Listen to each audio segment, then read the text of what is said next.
Hey everybody, it's Eric Torenberg, co-founder, partner of Village Global, a network-driven venture firm. And this is Venture Stories, a podcast covering topics relating to tech and business with world-leading experts.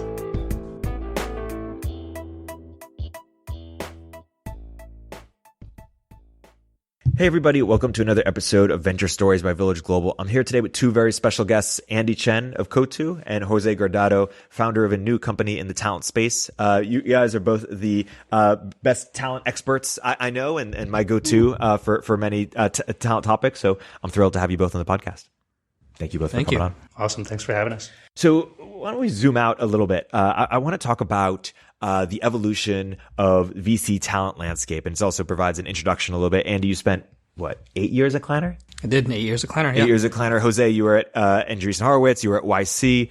Why don't you guys both give, by way of giving an introduction about yourself, also introduction of how in the last decade, 2 decades, the talent function has been viewed at venture capital firms?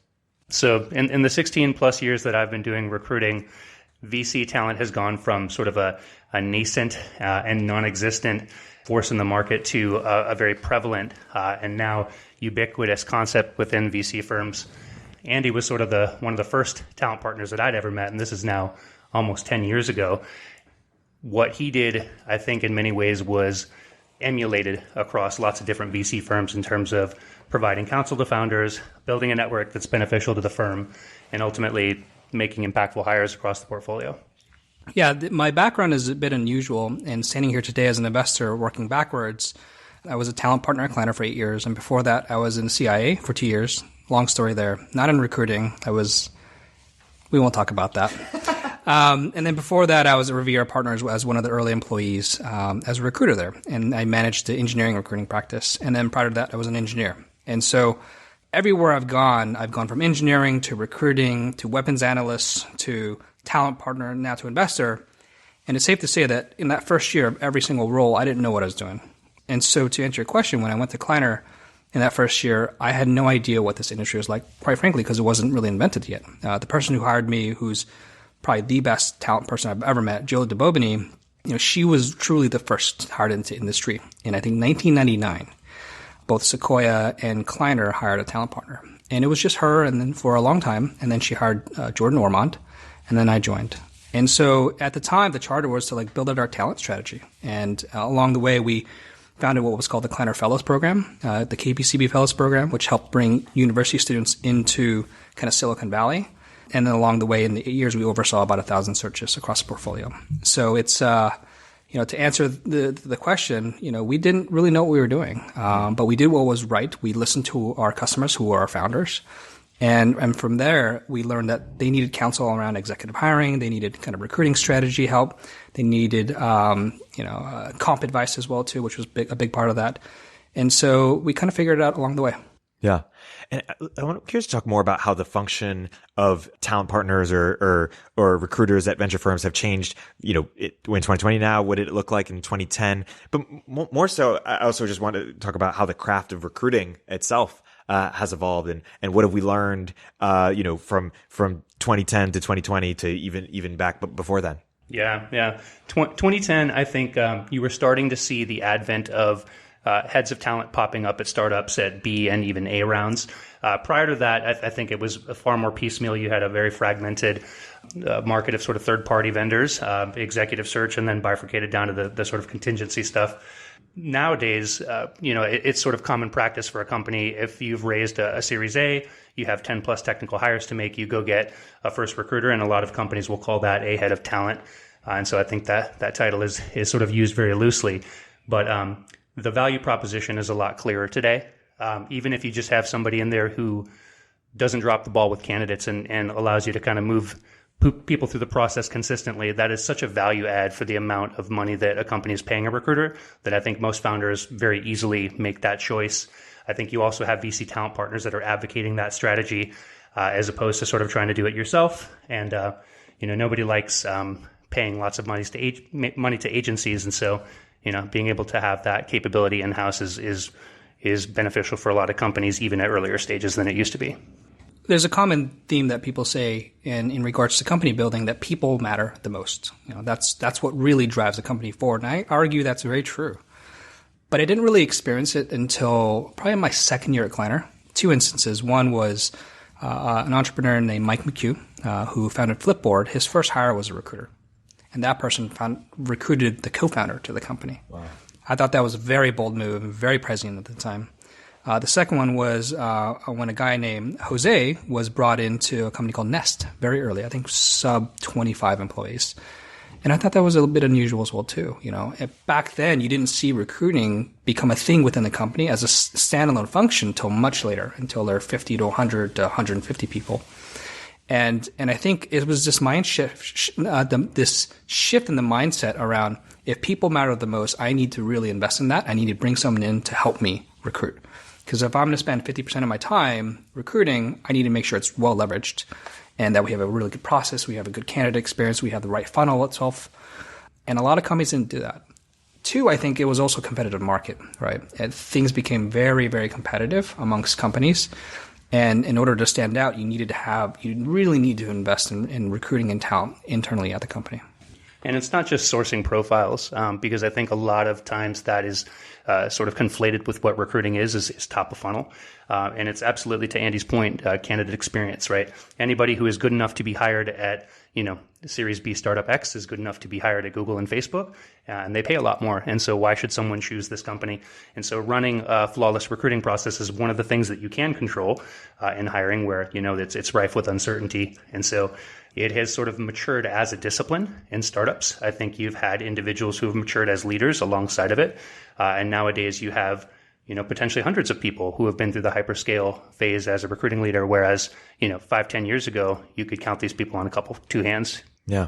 What's the equivalent or the closest thing to something like the lean startup, which was sort of a mental model or a framework that now gave founders a way to be like, oh, this is how I should approach idea validation? What's the closest thing like that for recruiting that has helped give founders or recruiters a new mental model or framework for approaching team building or company building? That's an interesting question, actually. So imagine when you went, I think you remember a time when you went from high school to college. Did you go to college? Yeah. Okay. I wouldn't have today, right? And like the moment you went from high school to college, I think there was a huge jump in regards to the pond, right? You were, a small fish or a big fish in a small pond, and then you went from a small fish or big fish to a really large pond, right? And then you go from college to life. And it was just like that calibration step of understanding what truly was excellent. And I have the saying, in recruiting, which is you got to train, you got to be calibrated on what truly excellent is. You can go through an entire slate of interviews and realize that all the people you met are mediocre, but you just pick the best mediocre thing or person within the group. And so you want to be as calibrated as possible. So I always say that the lean startup kit for me is going to be, you got to meet truly excellent people in the recruiting funnel.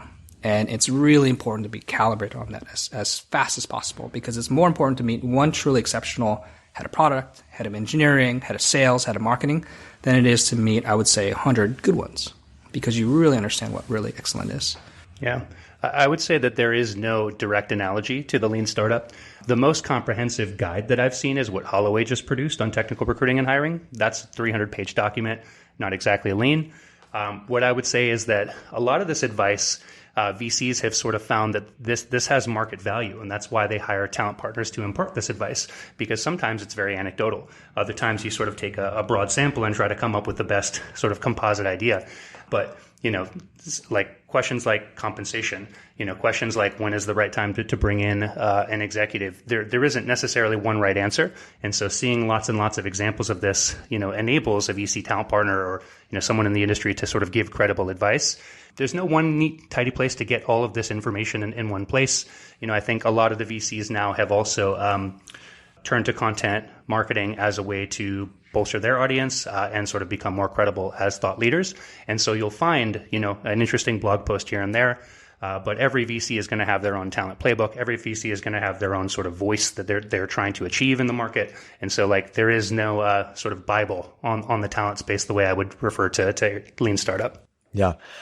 Well, I'm excited to go to a number of different topics here, subtopics within recruiting, and just get your mental models and frameworks from. One is, Keith Raboy has this quote, or this story that he was, jogging around the Stanford Park with Peter Thiel, and Peter Thiel told him, "Hey, we're never going to recruit the same people that are going to Google and Facebook, or the biggest companies at that time, because we need, we can't compete with them. We can't offer the same capital, same comp, et cetera. And so we need to find mispriced assets." You sort of tended to lean towards people who are younger because they haven't been priced yet. Do you agree with that approach, or how do you respond to that? I think that there are startup people and there are big company people and there are people in the middle. And for a long time, that was the battleground between startups and big companies. And now I think that the strategy that the big companies have taken in compensating so aggressively has really thinned out that middle ground. And so you have the startup purists. And then, yes, you have people who are either early in their career who are willing to take more risks, or you have somebody perhaps who's been at a big company for long enough that now they're ready for a change of pace. But at its core, somebody who is swayable by the cash offer is probably a very low chance of conversion candidate for an early stage startup. I would agree with the statement less in regards to actual output, but the whole kind of thesis around it, which is first principles thinking. And, I've been unwittingly or unknowingly forced to do this in every single role I've had. But I think if you look at great companies out there, they think very original, and they think from a first principles perspective of where they want to go in regards to recruiting. Netflix's culture, which is very well documented in regards to the recruiting practices, is very distinct. And I think they came up with that view, and I think Patty and the team came up with it from a ground up perspective. And so they knew what they wanted to solve for, and they broke it all the way down to the beginning. And so playbooks are good. I think they're good to understand, to know what's happening out there, but you really need to apply that and customize it for your company. A good example of this is a company called Gusto. The way they do recruiting, I think, is very clever. Where in the recruiting process, when they give an offer, they call the candidate, and every single person along the touch point that spoke to the candidate share their feedback about why they're excited about them joining the company, all in a room. And then they all start clapping. There's a lot of energy itself, and then the offer is delivered itself. And so it's had they followed the playbook, they would have never come to that experience that I think has helped them propel themselves into a really interesting recruiting position. I was just going to add that there was one thought I had on the playbook or the Bible, and it goes back to a comment that you made, Andy, about calibration and speaking with experts. So one book that I found very helpful is Who by G.H. Smart Method. Basically, speak with experts, understand what you're looking for, solve for the impact that you're actually trying to see, and measure the competencies that the likely successful candidate would have. And you definitely can't beat that. Are there any other non-obvious takeaways from that book, or what did you find most meaningful or impactful? The distinction between a typical job description, which is sorted more like a list, right? A list of tasks that this person will perform. But like a lot of people can come in and perform the tasks, which you're actually looking for is somebody to solve a specific problem for you. And if somebody has not solved that problem directly analogously, you are looking for supporting evidence that they have solved problems that are similar, or that they have the skill set that would enable them to solve the problem at hand. And so that's where the competencies come in. If one of the outcomes is, scale the team, double the team size in 1 year, the competency is high velocity hiring. And then the question to test that competency is, tell me about a time you hired really rapidly. What went well, what didn't? Yeah. One thing that you both know a lot about is co-founders, co-founder dating, picking the right co-founder. Of course, there's been tropes for many years of, hey, you need to work with somebody who you've went to college with or have worked with in the past. Yeah, and people who compliment you, et cetera. There's all these tropes. What's right? What's the wrong way to think about it? Andy, maybe let's start with you. What have you learned about co-founder dating, co-founder matching, picking the right co-founder?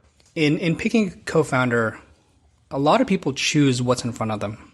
As humans, and we're going to zoom pretty big here for a second. As humans, we're very comfortable with our own circles itself. And so a lot of my friends happen to be engineers, and it's just like we're comfortable.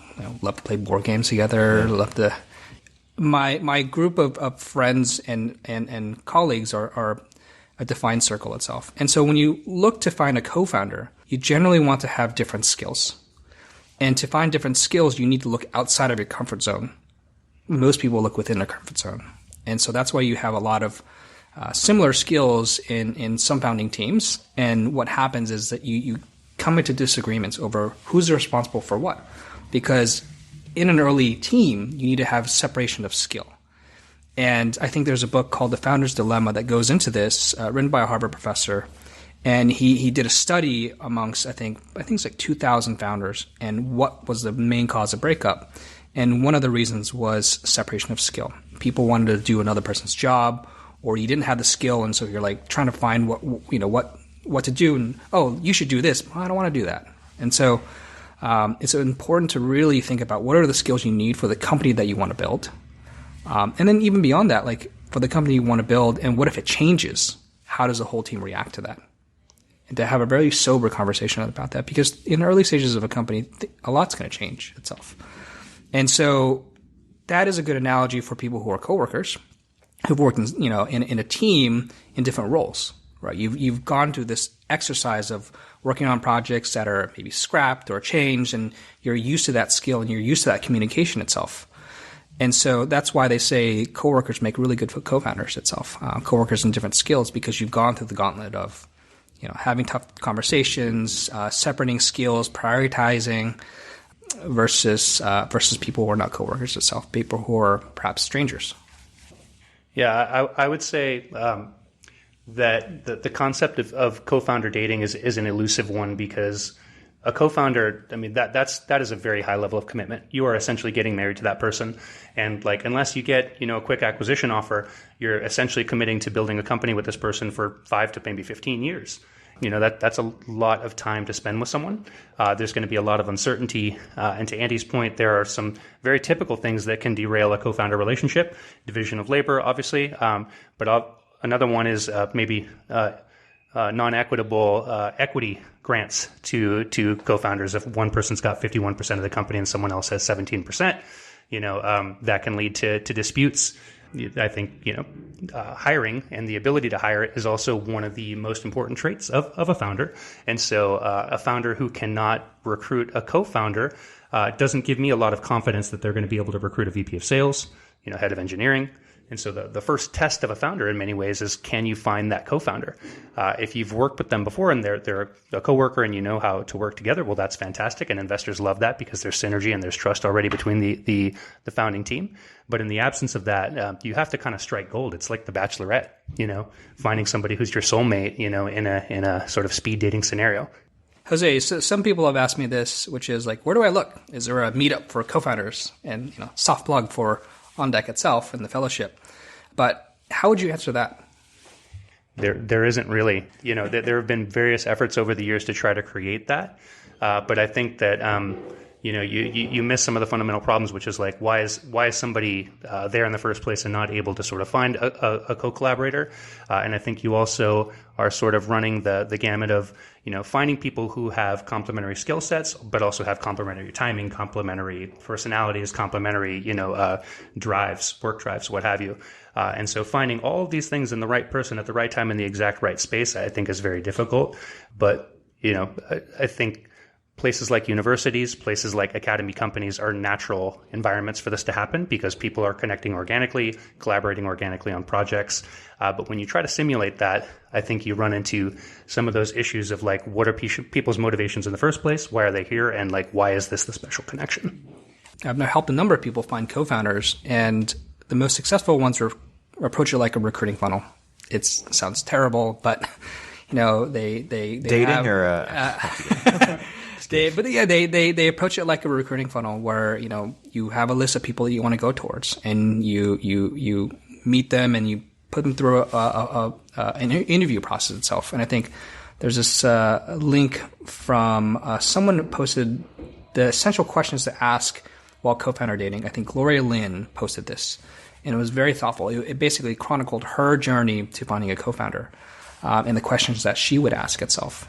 I've heard of interesting techniques from other individuals where if they meet someone and they're trying to decide if they're going to work well together, they've shared each other's reviews from the company that they were previously at. And so they would read them to understand their strengths and weaknesses. Interesting, right? But if outside of that, up until today, there was really no way to kind of get a huge density of co-founders until On Deck Fellowship came around. And Andy, if you were designing a 4-week or 12-week program where people who were looking to find co-founders were spending time together, what principles might you instill to make sure to help people find the right match, or from a high level perspective, help them navigate that experience? I would first and foremost focus on getting the right people in the room. That's really hard to do. I would argue that's like at least half of the challenge, which is getting people who are in the right mindset, who have the right skills, who have the right commitment as well. Most people are trying to moonlight starting companies. I just don't think that's going to work. Starting a company is a very irrational idea, and people are crazy. And so you got to be committed to that. So once you get the right people, I think it's going to focus a lot on all the more kind of softer aspects of company building. How do you manage disagreements itself? How do you work in the team together? How do you communicate clearly itself? And so I think a lot of what you find in, I hate to say it, but like marriage counseling, I think you'll see in a world-class co-founder, call it project. And because it's going to focus a lot on communication. It's going to focus a lot on how you resolve issues. Because once you have the skills, it's all about how you utilize those skills and and get the teams to work together. And so it would be crazy ideas like, I don't know, build a lamp together in a minute. Just crazy ideas like that. Sell lemonade, instant lemonade on and see which team makes the most lemonade and sells the most lemonade, from a packet of lemonade itself. Like weird things like that. But I think those projects, they're kind of like trust fall like ish exercises, but they reveal a lot about a person, I think. Yeah. It's almost like the college environment recreated. Yeah. You talked a little bit about why founders break up, because it's a separation of skill. What are reasons that co-founders break up that are fixable or preventable? But besides those, let's talk about that, and then let's talk about, hey, once you've decided that it's best to separate, how to separate well. What I've seen definitely is one co-founder is putting in a lot of work and doesn't feel like the other co-founder is either matching their level of work or their level of output. That can fester. I think when a company is not doing as well, the cracks can appear more quickly. And conversely, like when a company is doing really well, that can sort of hide a lot of the dysfunction. Another one is going back to hiring. Like once these people have to start building out their teams, and hopefully there's a division of labor. One is the technical, one is the business leader, and they'll have to hire people in their respective domains. And if one can and one can't, that could lead to potential problems.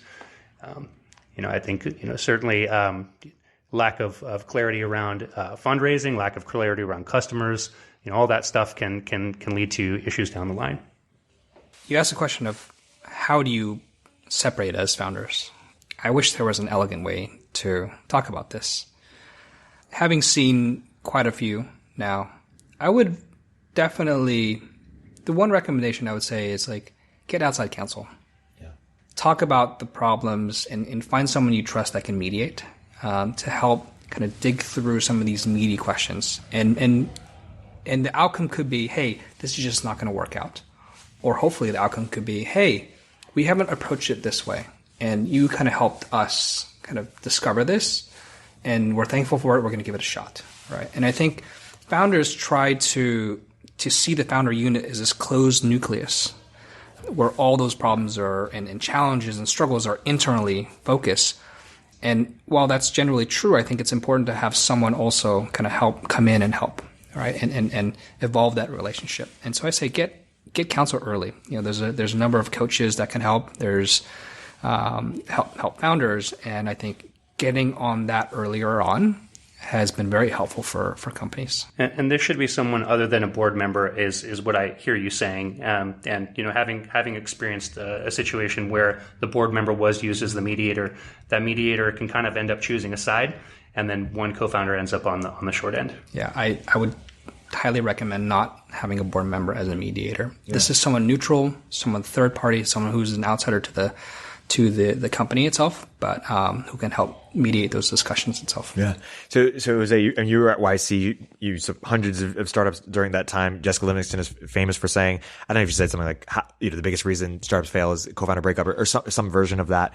What did you learn from your experience at YC about the co-founder experience, what the great ones do well, what something non-obvious founders should know about managing that relationship? I think it's a stress test of the relationship, and so really knowing how these founders came together, knowing what they've worked on in the past, knowing what challenges they've faced together in the past, and then some of the other things that are less obvious are like evidence of resilience and evidence of resilience from both of the founders. What's something that you've done that's difficult that you're really proud of, and that could be something that's startup related. It could be something that someone did in their teenage years, but like the sort of equal amount of resilience and level evidence of commitment from both founders is sort of like table stakes for a healthy co-founder dynamic.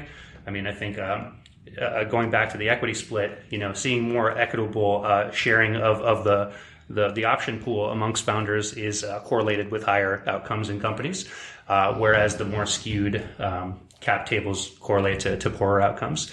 Another one would be, what is sort of the founder problem fit in terms of, why is this founder or set of founders the right experts to solve this problem, and what, inside information or experience do they have that lead them to their unique insight. But, there are definitely counterexamples of people who have come together on day one and built a great company. And so there's certainly no one rule to define them all.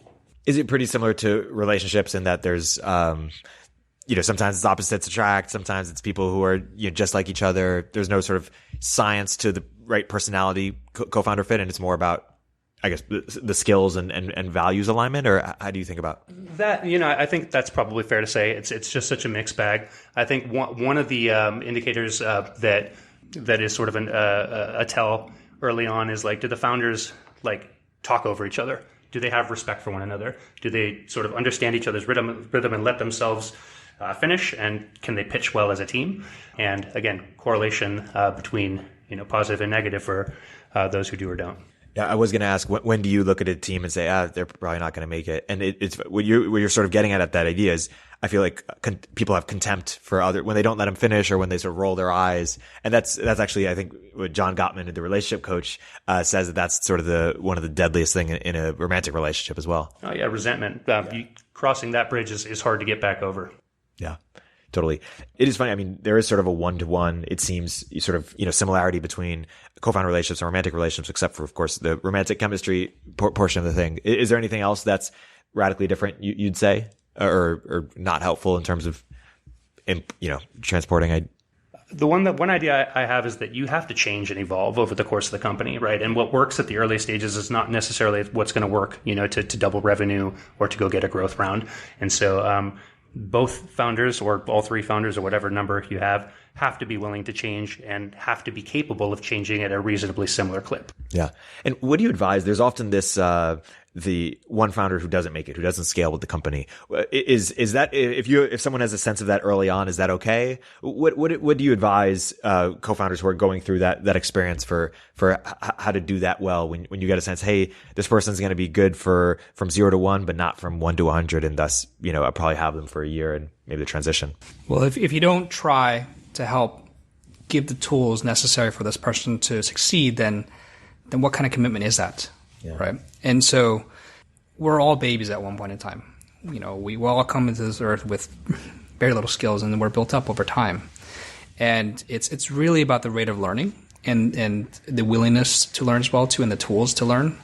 And so I think it's crazy to say on day one that a person needs to be, use this as an example, an IPO ready CEO. It's just, very rarely that's going to happen. But you can learn those skills along the way. And so if someone on the team, it's identified early on, whether it's, the CEO or another member of the team, it's important to surround that person with all the skills and resources necessary for them to grow, because it's important for the company. Because the company, if they're going to be successful, they're going to change. Yeah. The company's going to grow, and it's imperative on the team to grow the team internally. I think this is well documented about Alibaba in early days, right? The early team, I think it was a very experienced team under Jack itself, and over time the entire team grew because Jack invested in those relationships. They had a lot of trust, and he brought in a lot of experts to help them along the way. And I think to this day, a lot of those individuals still are at the company. Yeah. Do you have a framework for thinking about how someone should determine whether this person is a late co-founder versus a first employee versus founding team, and how to think about that? The obvious stuff is like, what have they done in their career and what's on their resume, and what do they gravitate toward, and what do they sort of profess to enjoy the most. Those are all sort of leading indicators. But beyond that, I think follow that GH SMART method and really try to solve for the problems that are at hand, and you will look for competencies that are related to those outcomes. And somebody who has been a CFO and an audit chair on a startup and gone through IPO, can speak directly to that experience, as opposed to somebody who studied finance that has been in a couple of startups and has seen the early stages but have never really been through that mature stage. And so the horses for courses is the cliche. You want to find the horse who can race on the course that you have, and sometimes it's obvious and sometimes you have to dig for it. Let's get into building early teams. Maybe we'll start broad and then we'll narrow in. Jose, you spent time at YC, hundreds of companies build early teams. What are the most common mistakes you see founders make, or the most non-obvious things that you keep telling your founders, or what separates the ones who do it great from the ones who don't? Oh gosh. So there are different schools of thought here. The one school of thought that I think is the sort of best practice is like your early team, your first 10 employees, that's your Navy SEAL team. Those are the people who are, multi-tool athletes, who are low ego, who are high output, who are, high collaborators, who are there to crush it and really sort of thrive on that, as opposed to the other school of thought, which is like, at the earliest stage, you need to hire whoever you can get. And if you are a seed stage startup, you're not going to be able to attract, top executives out of late stage companies or public companies, and that you should sort of go where the market leads you. And I think the truth is somewhere in the middle. And I think that every company has a different attractability, quotient, so to speak. And if you are a proven expert in the space, you can probably recruit other proven experts in the space to your company, even if it's early stage. If you are an unproven founder with an idea in a new category, you're going to have to do a lot more selling, and you're probably going to have to hire people who are less credentialed than you might hope. I'm struggling to answer this because it's absolutely crazy in the beginning of a company, and every company is a snowflake, right? They're all unique in how they approach it. And so there's so many problems that come up along the way, and having trouble picking them out. I think that's what Jose mentioned is a good framework, but there's probably 2, 3, 4 dozen more on top of that itself. So what's the most common mistake? You're going to make mistakes. It's the most common thing. And the question is how do you recover from that? Do you have good advisors around you? Investors can provide some of that counsel itself, but independent advisors itself, people who have been your mentors in the past. Building a company is not one that you can will your way without help into. Great companies are built by really good advisors around you, in addition to the sheer effort, and then a lot of luck as well too, and some capital involved. But I would encourage every founder to get, in addition to their board of directors, a board of advisors. People who are outside of your board, who maybe give a little bit of equity, but you spend time with them outside of your board, and you share the things that you may not disclose to the board, or maybe it's not relevant itself, but other meaty challenges itself. And I'd certainly encourage that. And if I look at some great founders, even at the earlier stages, and all the way through the late stages, they have their board of advisors, and some of the founders have found them very, very, very, very valuable. I've definitely seen the hiring too senior too soon and the hiring too senior too late versions of making mistakes. The too soon can really derail the company, especially if you get somebody who's not acclimated to that early stage and starts trying to do big company things in the small company setting. But too late can also be very dangerous, where you've hired a bunch of doers and you're really great at cranking out code, but you don't know necessarily what you should be building, and you can't necessarily forecast how long it's going to take you to build. And so, finding the sort of Goldilocks zone, to Andy's point, is a very individual and unique calculus for every company. Yeah. On that, I think Keith Roy has a framework of asking, is this a value creation role or a value maintenance role? And if it's a value creation role, you want to take someone who has super high slope, who's more risky, perhaps, who hasn't done it before. And if it's a value maintenance role, perhaps like a finance person or something, you want to make sure you have the seasoned expert. Does that framework resonate for you, or how do you think about it? Someone came up with this framework. I think it's actually Jason Lawrence, who is currently the head of talent at Aurora.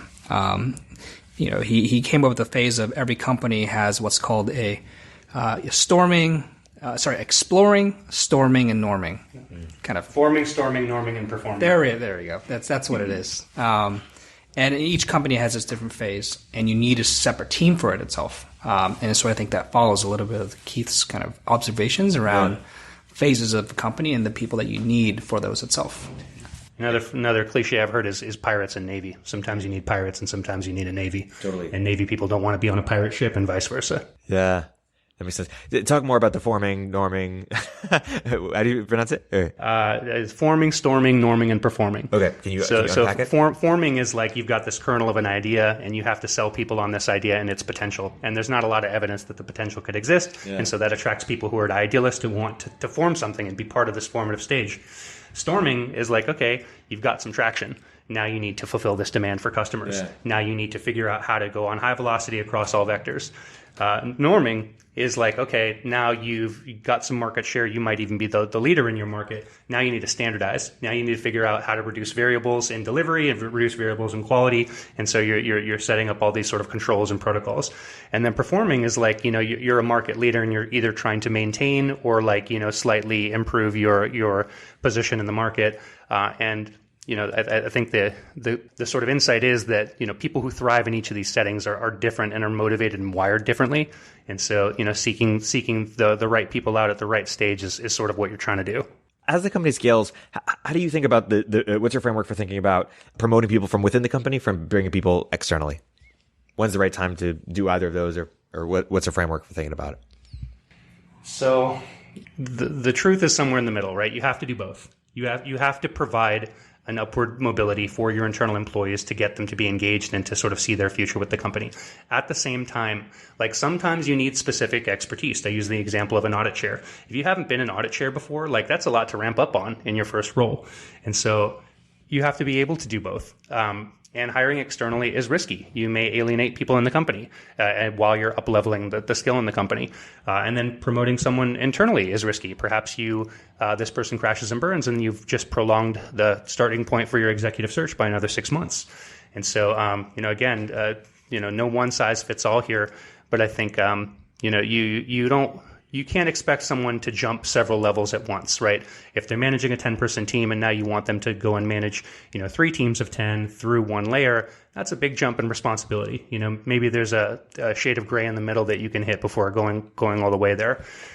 But you want to hire high potential people. You want to try to reward them, but you also have to do what's right for the company.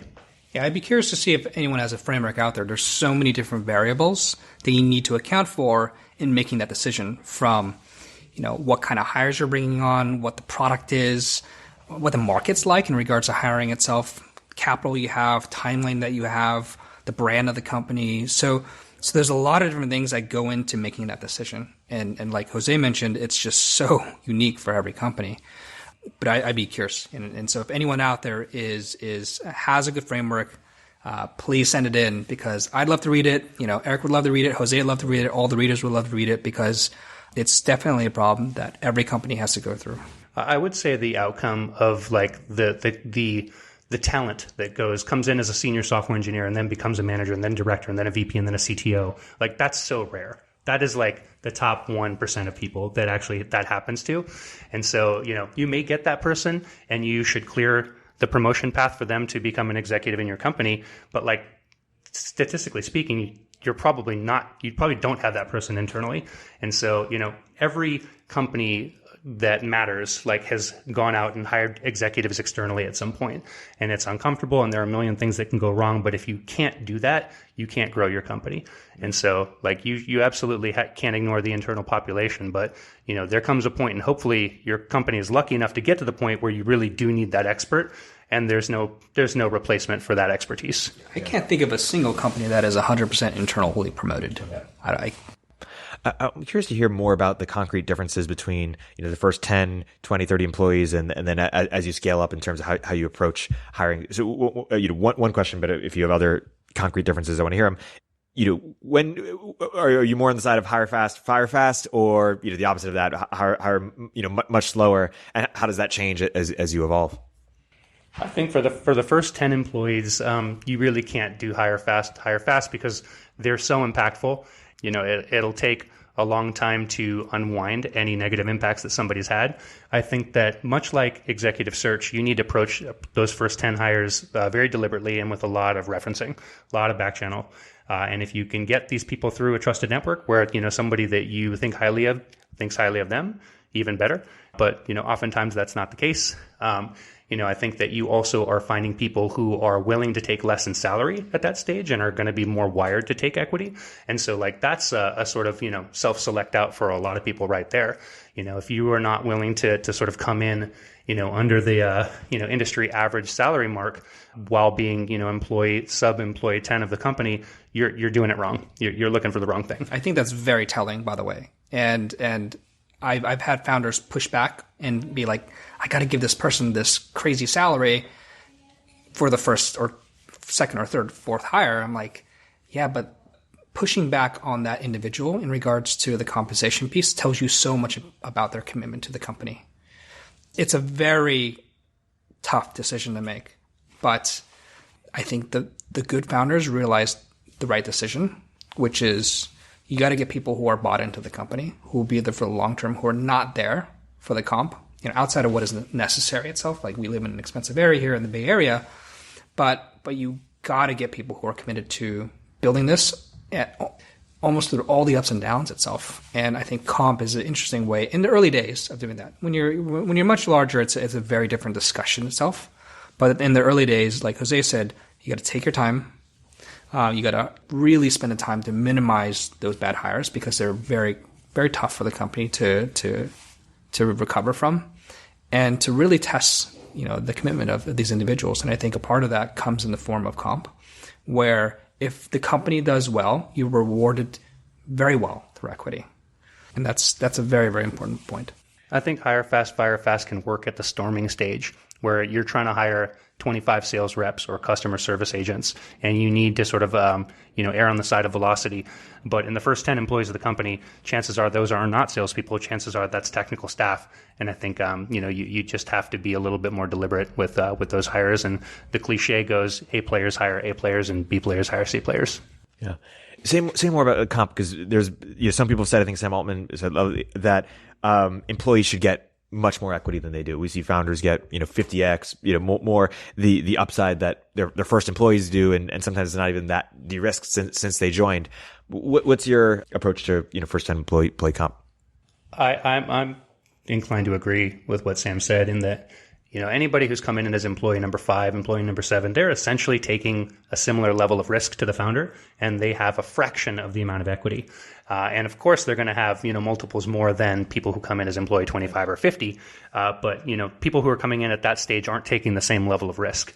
And it's sort of a mutual faith. The founder has faith in the individual to perform in a sort of ambiguous setting, and then the individual has faith that the founder is going to build a prosperous company and manage the team effectively. And so you can't really know until you get in there. A few people have mentioned this who were employee number 1 at companies, and they would say they probably wouldn't do it again because of the equity disparity, but they would do it again because of the learnings. Because you go in and you learn so much. The return on learning is astronomical. The equity is tough, and I actually sympathize because founders do take the people who are first there take an inordinate amount of risk. And I think it's gone a little bit out of whack because the disparity is so different between the founders and the first employee.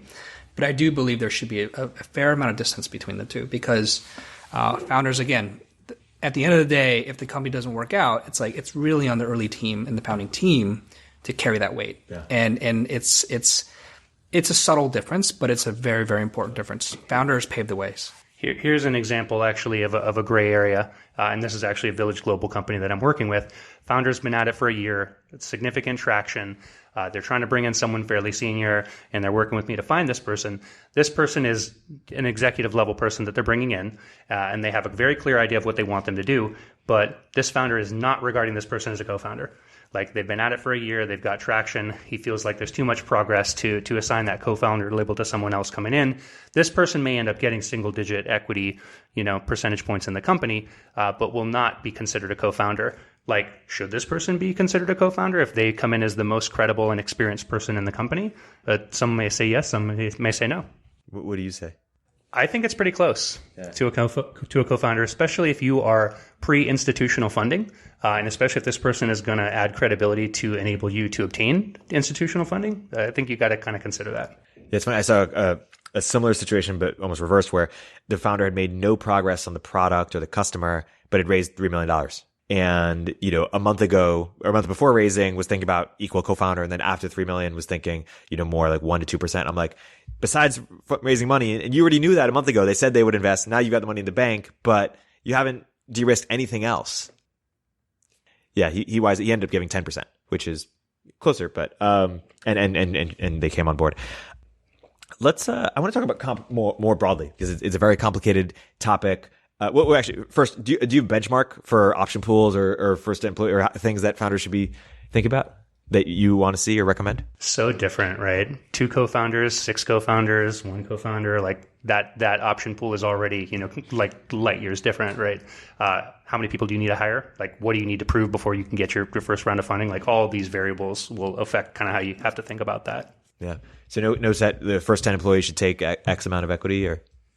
I don't think that there's one case that would apply across the board. I've seen here's one good example, or one example, and time will tell if it's a good example. But if you're bringing a lot of hires, so let's just say your first 5 hires you're going to bring, and these are the hires that you're going to get to your first round of funding itself.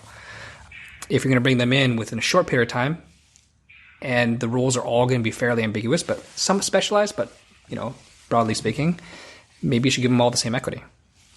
If the first hire to the 5th hire is going to be a distance of a year, then maybe you should kind of incentivize and reward the people who came in very early when it was really risky with a little bit more equity, and you kind of scale down.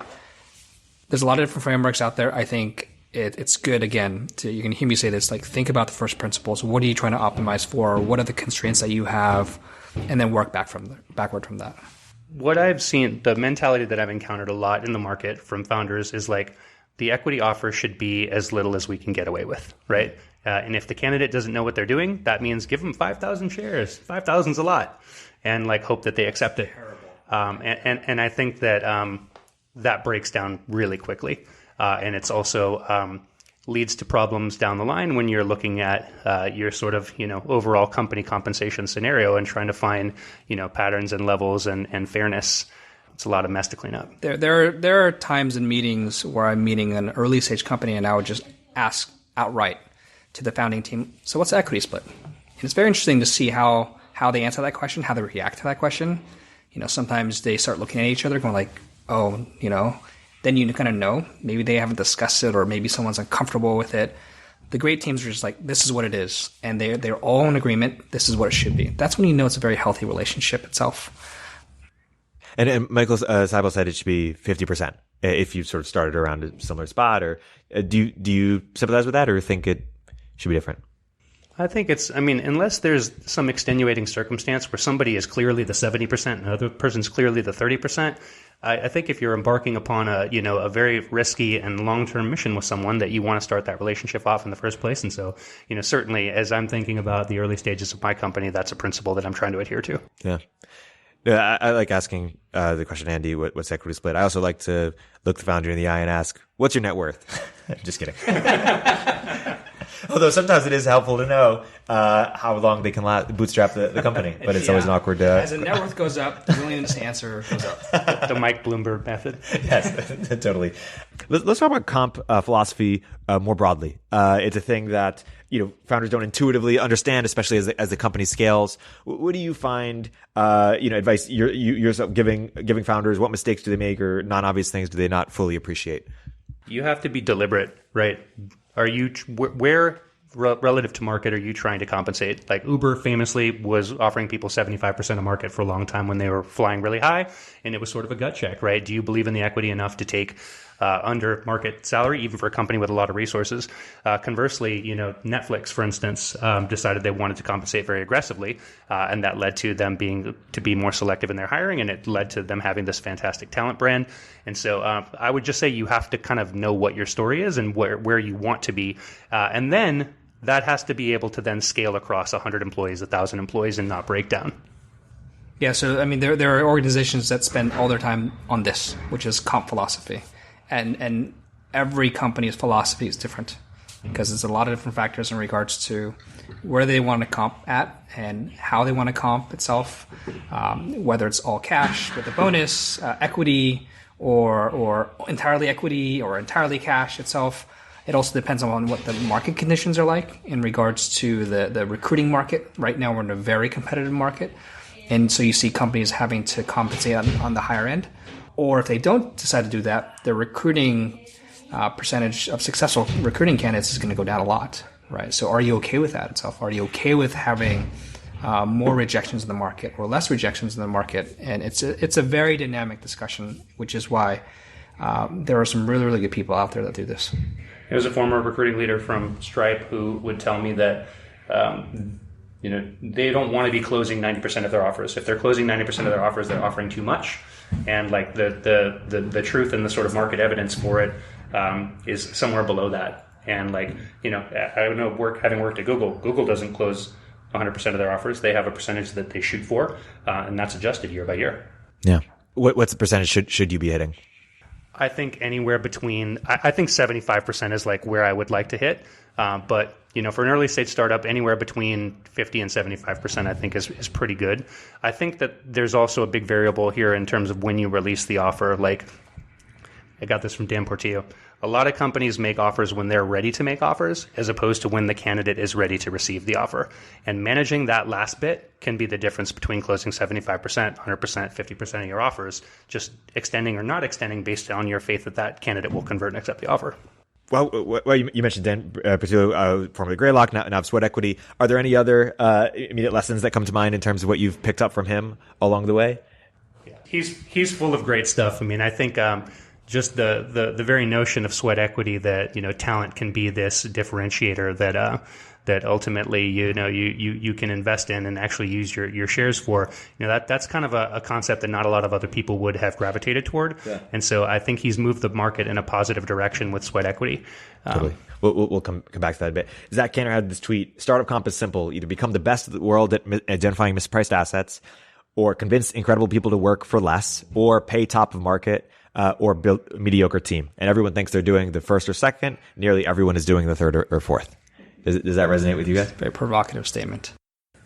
I mean, I think that there's always, there's a spectrum, and there are people who are going to fall right into that stereotype, and there are going to be people who buck the trend. Yeah. And, I think nobody will say like we're not trying to hire great people, but the proof is in the pudding. I think there are some companies, like I'll use Brex as an example, right? That the type of people that they've brought on at such an early stage is clear evidence that they are committed to hiring great people.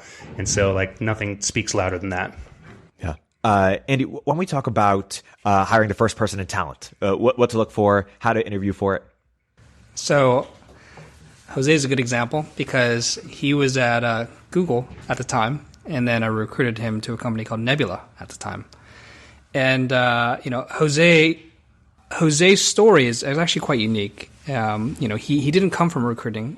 No one really comes from recruiting. You don't seek goes to college to become a recruiter. In the early days of a company, when you're hiring that first head of talent or anyone in recruiting, it's such an ambiguous role. Just like you would hire for the first employees, you got to have someone with that grit. You got to have someone with that hustle, who understands what an excellent candidate looks like, where they've had reps, where they understand the entire recruiting process from sourcing candidate to managing the candidate to closing the candidate. And really important for the early parts of a company, because you're going to be scaling that engine, you need to know how to build that engine as well too. And so you can kind of intuitively figure it out, or if you have good advisors, but if you've done it in the past, that's also very good. Jose, you worked in a big engine of Google itself, but you had the intuition because you also came from an agency prior to that, the intuition to build that engine in-house, and that worked out really well. Yeah. I would say the most wrong thing you can do is hire somebody who's been at Google for 2 years and then Facebook for 3 years and then bring them into your early stage startup thinking that they're going to match their performance at one of these big companies, because it's so different. And you have to have resilience and grit. You have to have humility. Sometimes the work is tactical and not strategic. You have to be an optimist. You have to be able to sell people. You have to be persuasive. You have to be able to influence your internal stakeholders. And one of the things that I really look for is learning velocity and sort of like, how curious is this person? And I test that by asking, what do you do outside of work to get better at your job? And like, a lot of junior people don't have a good answer to that question, but like the people who do have a good answer, they light up and they say, well, I read these books and I built work on my network and I do this and that, and this is how I try to get better. And like, that's the person that I want to bet on in an early stage company, is somebody who's going to work to make themselves better at their job and who is not going to take no for an answer and who does not like being uninformed about something, who's going to work to find the answer. I think that the work ethic is an important part of it, but curiosity is really essential. Yeah. And I think that struggle is so important. If you're a recruiter at a very good company that has a very good brand, and you reach out to 10 candidates, chances are 9 to 10 of them are going to respond. Great company, right? Now find me a recruiter that can do that, but with a company that has no brand. And that person is very clever and has figured out how to recruit for a company that is unknown yet. And it's just so hard to do that.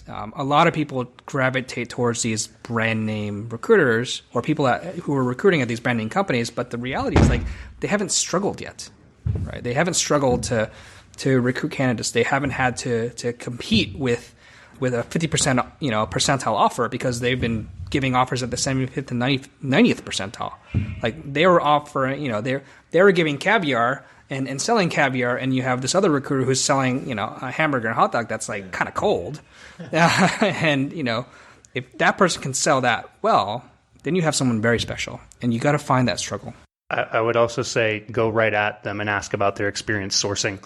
Somebody who has done a lot of sourcing will light up when asked about it, and will share their techniques and tricks, and will tell you about the best person that they sourced. And people who are reluctant to do it will say, I'm really trying to leverage other parts of my skill set or what have you, like red flags for that in an early stage setting. And so what do the people who are able to sell the cold hot dog, or able to recruit at the cold hot dog company, what do they do exceptionally well? I mean, it's easier to recruit once you're at Facebook or Google, you build a process and watch them come. But what separates the ones who can do it well at the no brand companies from those who can't? I think this is the art and the science, right? Here's the art. The art is, can you identify the big picture story, and then can you synthesize it into a form that the candidate can grasp? Also, like, are you selling to the points that are appropriate to the candidate, right? If you're talking about this great work-life balance and you have a candidate who wants to come in and grind 24/7, that's not going to be a relevant selling point. And so knowing that candidate and knowing what their motivators and triggers are and being able to sell toward those, I think is what you want to do. But that is sort of more advanced recruiting. You can't have somebody junior doing all that. I think in general, this framework applies where anyone who works at a company, they work there because of kind of three things. And the first two are far more important than the third. In fact, the third is a pretty distant kind of quality. But it's who you work with, what do you do, and where's the financial outcome itself? Like, what are you going to get paid, and who are the backers itself? But again, that's the least important. Really important is like, what is the work you're going to do, and what impact is that going to have upon the world? And who do you work with? And are these people that you can see yourself spending a lot of time with, day in and day out? And if you can communicate those two things in that first reach out, I think you're doing really well. You're going to bat, higher than any other person. And I think a lot of recruiters don't focus on those values of people and work and what they do. But if you do that, I think you're going to do really well. I'm going to go back to comp for a second.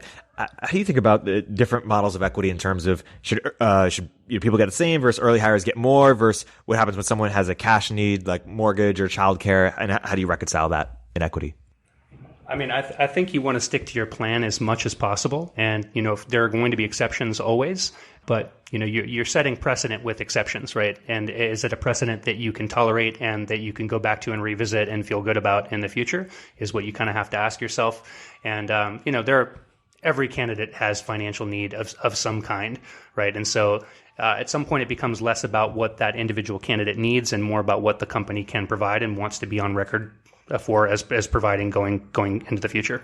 Yeah, I just went through this last week actually, and a company was giving an offer to a candidate, and a candidate wanted quite a bit more, like a 25 or 40% higher kind of cash component, because what they were leaving was a lot higher, and we were trying to reconcile. And because the company is very early, people who I introduced them to who were advisors, a lot of the recruiters get the person on board as because the risk of getting someone of not getting that person on board is pretty high. And all the people who come from an HR background are like, you got to stick to the comp plan, because if you break that right now, you're not going to have discipline. The clever workaround was to give the sign-on bonus itself to buffer that first year. While sticking to the comp plan. So there is a compromise and a way to kind of work given your situation itself, and that worked in this case. It's not to say that it'll always work, but he consulted with a number of advisors. He got their feedback and came up with I think a pretty clever approach, actually. The reality is also there are some people who are of disproportionate value to the company, right? And sometimes you need to do what you can to get those people on board. If you are a computer vision company and you're interviewing a computer vision expert, and that computer vision expert needs $100K for their mortgage, then maybe you try to figure out a creative solution like Andy just talked about, as opposed to you need a manual QA tester. That person's not getting $100K sign-on bonus. Yeah. Talk about the difference between head of people versus head of talent versus recruiting versus HR. And then maybe let's talk about the relationship. How do you make sure that HR and recruiting work well, and when do they split, et cetera? Yeah. Head of people is a relatively new term. I started seeing that maybe about 5 years ago. I also see head of people ops as sort of a, interchangeable synonym. Head of talent is distinctly referring to talent acquisition and recruiting. And very, very, you hear talent, you hear recruiting. I think those are pretty much synonyms. But people ops and HR is a much broader discipline and umbrella, where you have everything from compensation to compliance. You have benefits administration. You have performance management. You have all these sort of different disciplines that come together. And yes, talent acquisition is horizontal across the company, but ultimately those people that you hire need to go into the system. They need to go into the HRIS, and whatever compensation package you negotiated for them coming in now needs to stick with them, and also needs to jibe to some extent with the other employees in the company, because people talk. And so, I think recruiting it hurts me to say this because I'm a recruiter, but recruiting by nature is a sub-discipline of HR. And in every instance, except for just a few that I can think of, whenever a company has tried to put a talent acquisition person in charge of the whole people ops function, it blows up. And there are a handful of people who buck that trend, but by and large, there's a reason that companies follow this pattern. I'm pretty sure someone's going to cause a Twitter storm over that, actually. It's a very controversial statement coming from someone who grew up in recruiting. It's true. What I will also say is that the great people leaders are few and far between.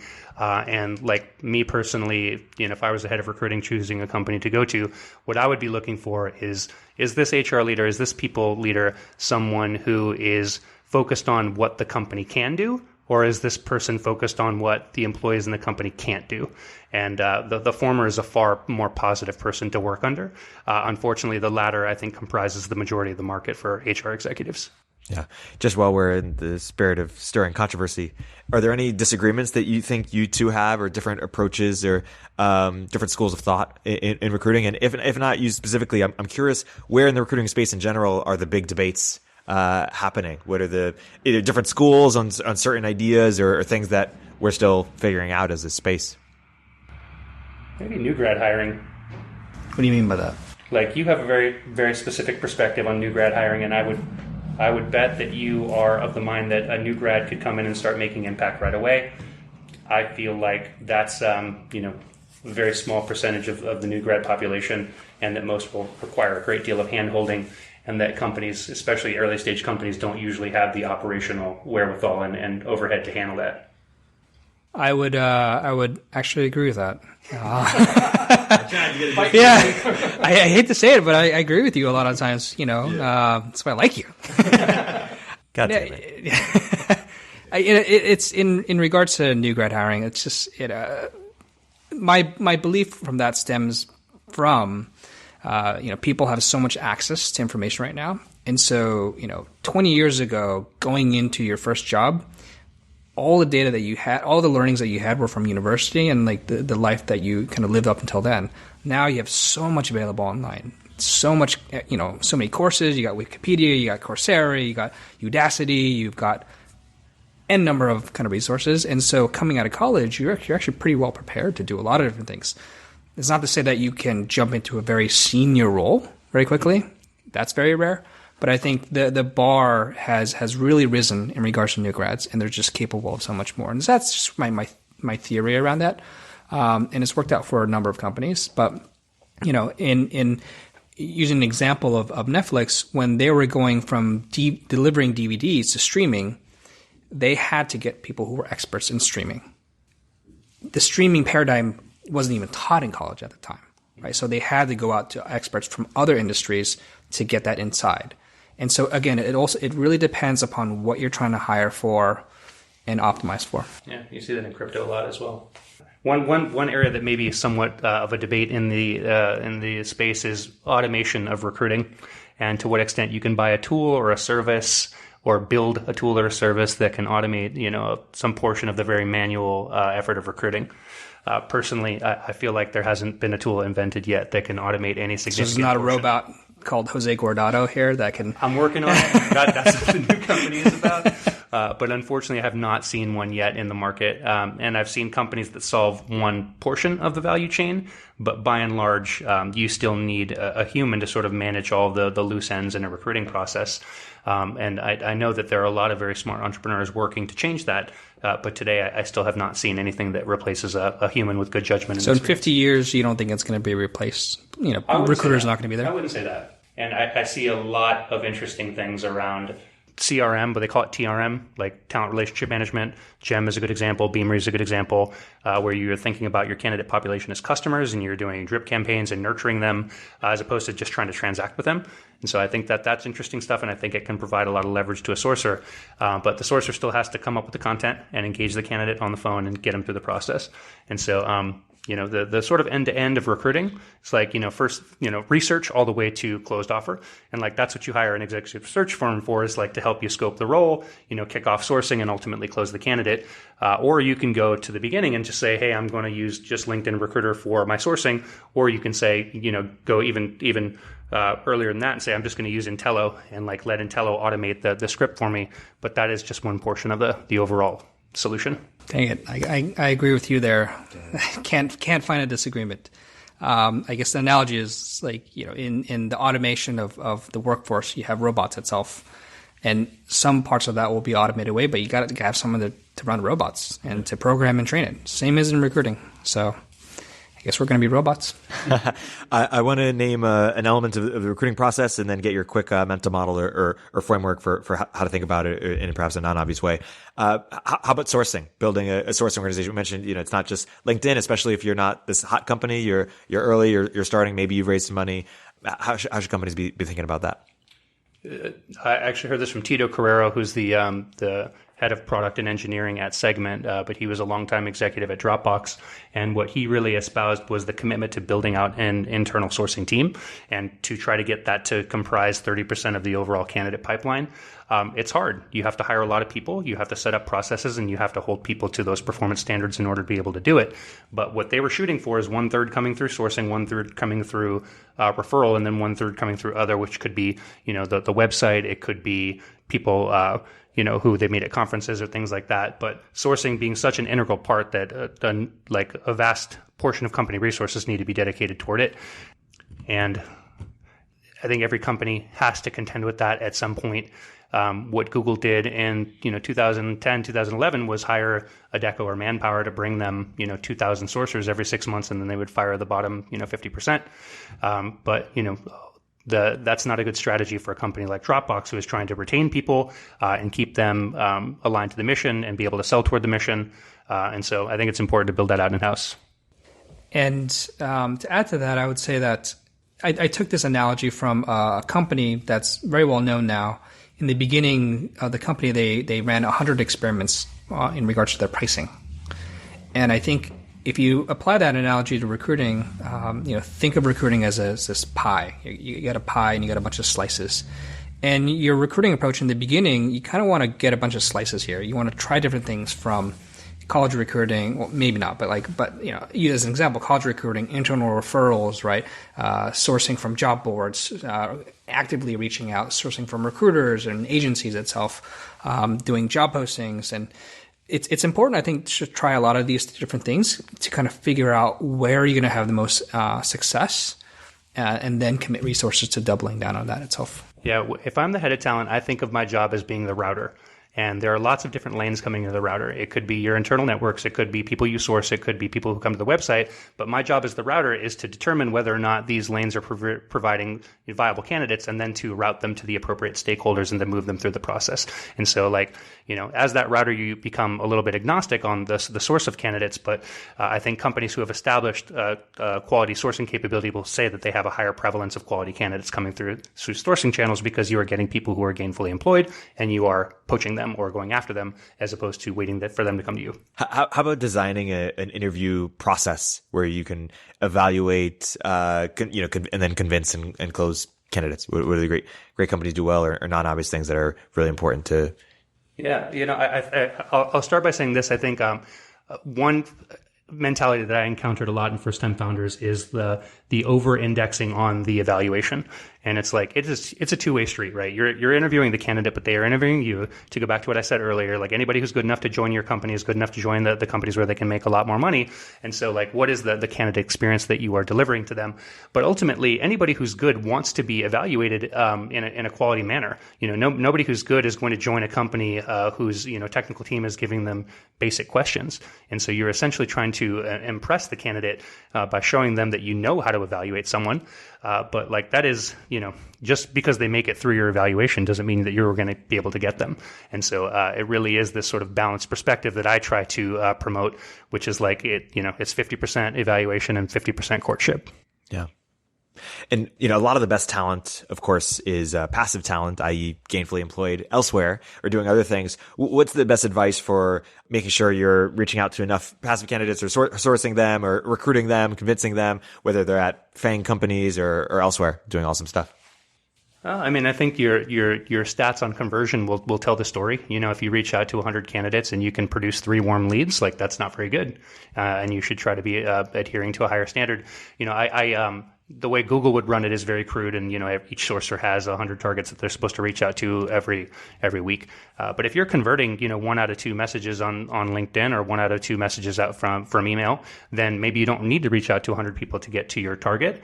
I think it just depends on the variance that you have on your team. If you have a team of really strong recruiters, you can be less religious about those volume benchmarks. But if you are running a sort of agency environment or with younger people, those protocols and standards are really important to uphold.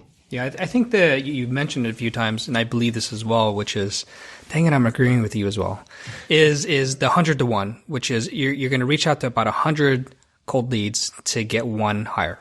And that generally stays true. You can kind of gain the numbers.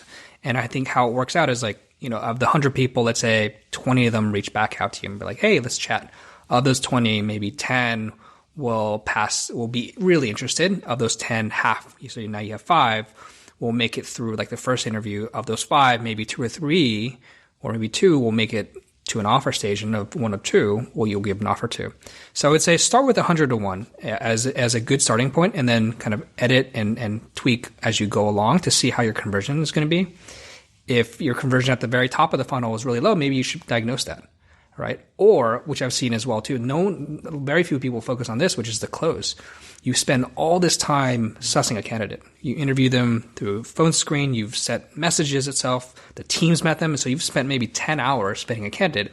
And if your close rate is 10%, that sucks. That's really tough. So maybe you should start working on that close rate to bring it up to 50 or 60 or 70%, and whatever you can do. And what are the levers you could pull there? The main one is what I talked about in sort of being sure of the conversion when you issue the offer. And I'll borrow this from Boris at Bink, who talks about the method of asking a candidate, if we were able to extend you an offer today and all the comp details were in line, could you accept? Would you be ready to join? And tell me on a scale of 1 to 10 how ready you are. Like if the answer is anything but 9 or 10, you have more work to do. Oh yeah, I'm a strong 7. Well, tell me why you're not a 9 or 10. Like what is the gap there? And like that gives the recruiter the opportunity to sort of investigate.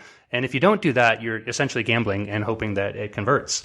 But so I mean, I think that's the greatest control you have on your close ratio.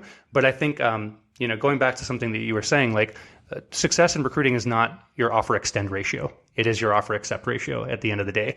And it is really demoralizing to have a lot of offers unaccepted to the team who is interviewing people who they want to hire who they can't get. And so, I think you definitely have to consider the outcome, which in some cases is very binary as to whether you're successful in recruiting. And that's like, does the person join your company? I think another framework is the information curve. So if you had a XY plot, X is time and Y is information, you're going to start seeing this gradually decline the longer you spend with the candidate. So in the beginning, you want to always ask the questions up front that are really important. Hey, how much money are you making? Why are you leaving your current job? What's your ideal job? What kind of people do you want to work with? Where do you live and how far are you willing to commute? Because you want to get that information up front. And usually people are pretty open to discussing that in the beginning. And over time, you want to work towards kind of checking off each one of these things through the interview process. Or in the early parts, if you know that's not going to work, you got to address that up front. So for example, if someone lives in Los Gatos and the company's in San Francisco, is like, are you, the first conversation could be, oh, I see that you live down there, we're up here. Are you willing to commute? Is that totally fine? I like constantly check in on that. And I think where things go wrong is people don't ask these questions.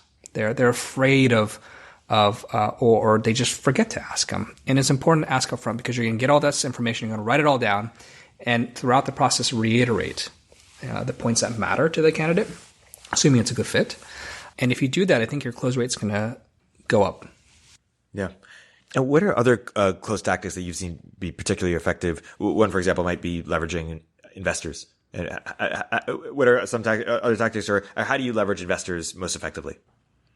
Yeah, absolutely. I always like to have the investor speak to why they made the investment. What is the big story behind the company? What is the sort of, the perfect world outcome for the company? Like, how is the world different? And like, give that pitch. And hopefully it's a little bit different than how the CEO does the pitch. You can talk about the market opportunity. You can talk about, the company's odds or what have you.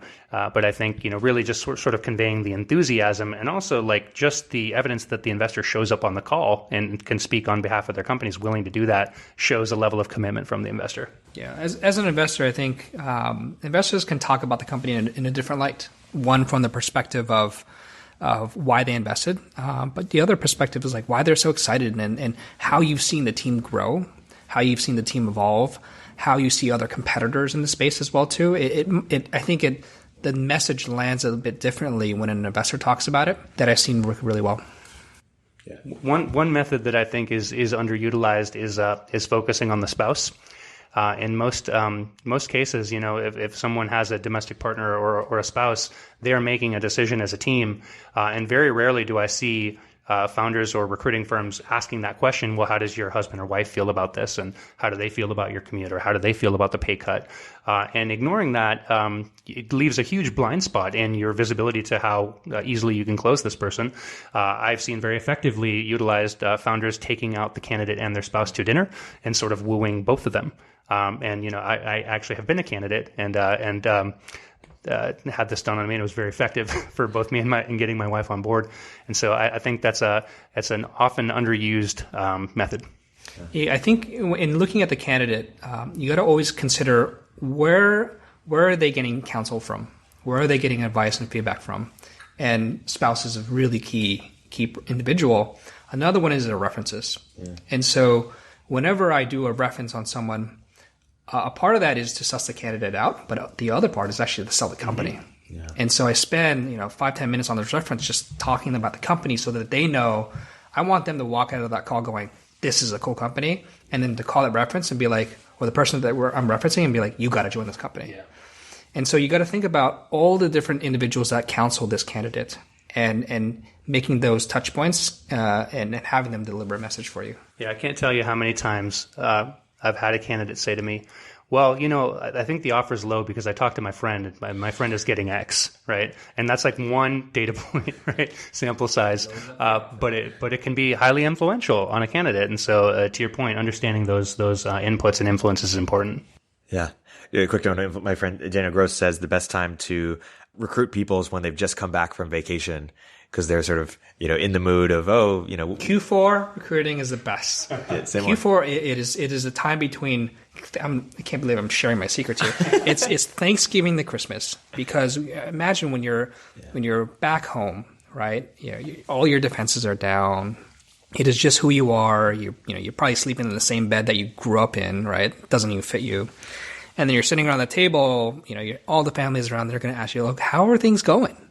And it causes you to think about your life, to think about, what am I doing?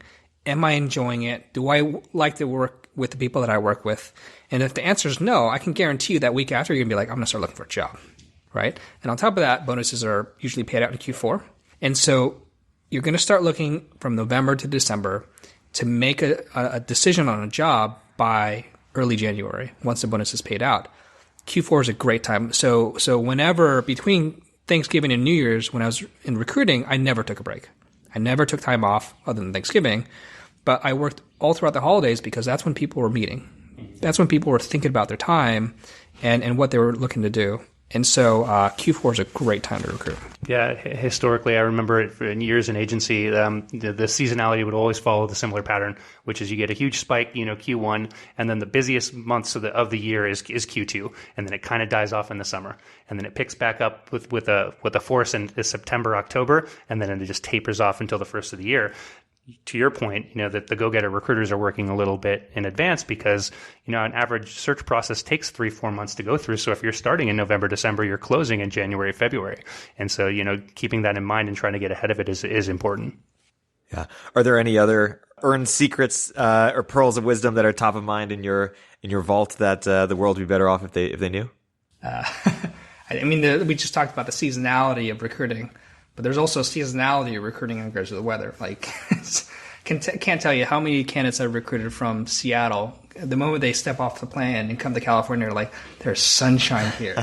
That's amazing. Or East Coast, right? Yeah. Those December months, bitter cold, shoveling. I've just shoveled 3 feet of snow, and they come up to California like, it's always like this. So, we're very lucky to be here. I would also say following, the obvious time to reach out to someone is when they've hit their 4-year vest and they've vested all their stock, but also the 1-year vest. Also, don't be afraid to reach out to somebody who's been at a job for 1 or 2 months, because they may have gotten in there and realized they don't like what they bought. You are aggressive. You'd be surprised how many people get back to me. That's especially if it's a good opportunity. Yeah. The vesting cliffs are really important because the handcuffs are a little bit looser. Right. And so reaching out at those points when I was at Riviera, we would have a ticker. And anytime someone who hit a 2-year vest, call. Like, just give them a call, send them an email like, hey, let's just grab coffee. They're all willing to chat. Yeah. You mentioned reference checks. What's the most non-obvious insight or most important framework for evaluating how to do reference checks really well, or how to build a structure around it? So I think there's a tendency for individuals to launch into a reference. And when you do that, I think the person you're referencing tends to get a little defensive, right? Because you're this person coming in trying to find the flaws in my friend or the person that I work with, right? And I think it becomes a much more productive conversation when those defenses are down. And so what I usually like to say, and I start out by saying, is, hey, thank you so much for taking some time to chat about so and so.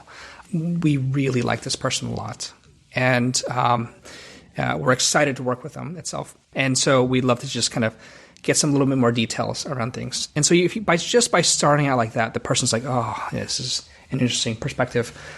And then I think the second part is like putting them on your side and giving them this accountability. So a question I use is, now imagine you just joined the board of this company, right? And this candidate is starting next week. And you're on the board and you're talking to all the board members. What would you say to set this person up for success? And what would you say to the other board members, right? It's basically the classic weakness question, but you're framing it in the way of we're all on the same team, and so what would you say to your peers? It's a very subtle difference, but you get very high quality answers from that, on top of like decreasing the defenses in the beginning.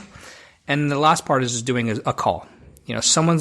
When you can see their eyes and they can see your eyes, they're going to be a lot more forthright than on a phone call itself. So all of my references I do through Zoom. Back channel references, what I like to do is I will send an email to the referencer and saying, I won't identify the candidate. I'll say, hey, I've got a question on, somebody that you overlapped with at company X. And 9 times out of 10, an executive takes that call. I'll get on the phone with them, and then I will share the name. So this is in regards to, the curiosity, and it's the first emotional response that you get. If it's, oh yeah, Bob is amazing, I love Bob, right? The enthusiasm is very clear. If it's, oh yeah, Bob, nice guy, yeah, I love Bob, yeah, you can sort of tell. And yes, a reference call, to your point, Andy, is all around like, when do you get to that question about the weaknesses, right? And how do you ask it? And so I really like the approach that you've taken. A couple that I have heard, one is, what would that person's performance review say? Their most recent one, if you had to guess. Or what would the critics say? What would this person's critics say about them? Everybody's got a critic. Everybody's got something they can be criticized about. It's sort of disempowering that and getting people to chime in. But to your point, you can't dive right into that. Yeah. One I like is, if this didn't work out in 3 months or 6 months, why would that be? I also heard Dan Green was telling us that she likes to ask references for other referrals, or even recruit them directly. And sometimes that can be effective. Don't spill all the secrets here. Come on. Totally. People say that founders in the beginning should spend, 50% or some percentage of a huge percentage of their time recruiting. What's the best leverage for their time during that time? Is it taking meetings? Is it doing something else? Is it speaking, marketing, et cetera? And how does that evolve in terms of how the founders should be involved in recruiting as you bring on your first talent person, or as you scale, or as you build out your recruiting org, where founders should be involved?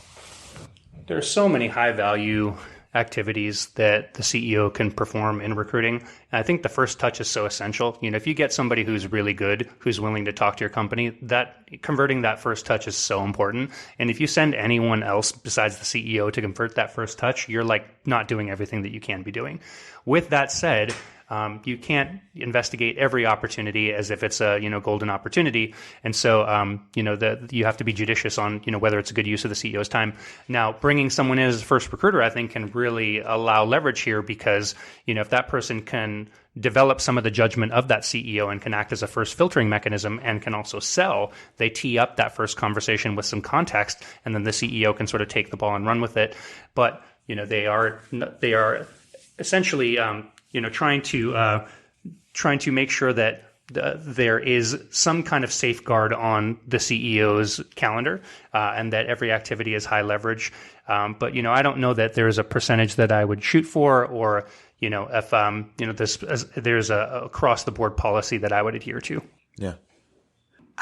When you're talking to a founder and they're hiring their first few employees, and you're like, oh, I don't even know if you should hire for this exact role, or you're not thinking about it the right way in terms of what to hire for, what common mistakes do they have, or what common advice do what's the right framework for thinking about?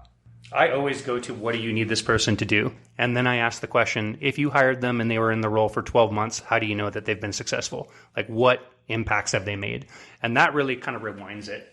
Because I think a lot of times people go to the task list and, we need this person to do all these different things. And so, they evaluate their experience. But, I think it's really, trying to envision that person in the role and success in that role. I think that's exactly right. A question that I ask is, if you were sitting down a year from now doing this person's review, what will they have accomplished? Yeah. And it just gives that clarity around what you need. How do you recruit people, Jose, who are at Facebook or Google or Amazon, really comfy, awesome positions? So I think that if you are reaching out to somebody who went from university to Apple to Google to Facebook to Netflix, there's no evidence in that person's background that they're going to do a startup. And so I see that conversion as probably 1 out of 25. That's not a good use of my time as a recruiter. And so what I would look for is evidence that somebody has joined a startup, they've been a founder of a startup, they've been involved with a VC, they have some kind of interest in the space. Because if there's no evidence that they've done it, why would you assume that they'd do it this time? I would also say that, people are probably not going to leave Google, Facebook, Apple, at month 8, 9, 10 of their first year, of employment. But after that first year, a lot of people, especially those who have done startups before, feel a little stifled by the big company atmosphere and culture, and can be poached then. But, again, going back to startup people versus big company people, I want to know that this person can at least put on the startup person hat. Totally. And last on the recruiting side, are there any typical traits you see of well-funded companies who just don't hire efficiently, for whatever reason, or make other mistakes that we haven't yet mentioned that you come in and? Well, I think, and I was actually listening to your podcast talking about remote hiring. I think that still you have most companies who get funding from Silicon Valley VCs trying to build their teams in the Bay Area. And I think that it's really competitive and really noisy, but it's hard to manage teams remotely. The companies, however, who can pull it off and who can do it give themselves a huge advantage in scaling teams. And so, that's sort of putting the hard work at the front end of the process. But, I think the companies who have done it well are glad they did it. What can you say about technical recruiting? You just mentioned the Holloway guide, and you spent a ton of time technical recruiting. What do the great technical recruiters do that separate themselves from just the good ones? I think that they are not afraid of learning the technology, and that doesn't mean that they have to become an engineer, but have some curiosity about how open source works. Know how to talk about the differentiating technology of your company. Spend time with the engineers and ask them questions and be naturally curious. So I think that's part of it. I think part of it is also, being able to address candidate mindset, motivators, their details on the phone up front and sort of getting to those questions instead of being afraid to ask, what are the roadblocks, what about the commute, things like that. What else? I think if the recruiter can sit in feedback sessions for the interview and hear the feedback being discussed by the engineering team and really understand sort of what works and what doesn't work within a given company or culture, that empowers them more. And I think that accelerates their learning. Let's talk about exec search firms. Let's talk about recruiting firms. Let's talk about them as businesses. How are they so big? What moats do they have? And what differentiates them? You spent time at Riviera. And then let's talk about how founders should approach them, work with them, and think about them in terms of what mental models make sense.